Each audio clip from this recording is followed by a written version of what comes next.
சென்னை மாவட்டம் முழுவதும் சைக்கிளில் சென்றே கழக பணியாற்றி வந்த அண்ணன் ஆயிரம் விளக்கு உசேன் அவர்களுக்கு ஸ்கூட்டர் பரிசாக தர வேண்டும் என்று ஆயிரம் விளக்கு பகுதி கழக நண்பர்கள் விரும்பினர்.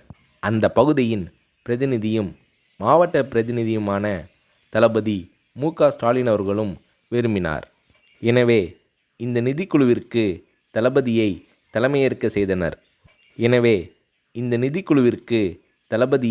தலைமையேற்க செய்தனர். அந்த சமயத்தில் பெரியார் திடலில் ஒரு செயற்குழு நடைபெற்றது. அந்த செயற்குழுவிற்கு வருகை தந்தவர்களின் நன்கொடை ரசீதுகளை தானே கொண்டு போய் கொடுத்து வசூல் செய்தார் தளபதி. இப்படி பல்வேறு கழக நண்பர்களிடம் வசூல் செய்து ஆயிரம் விளக்கு பகுதி கழகத்தின் சார்பில் தலைவர் கலைஞர் அவர்களிடம் நிதி வழங்கப்பட்டது.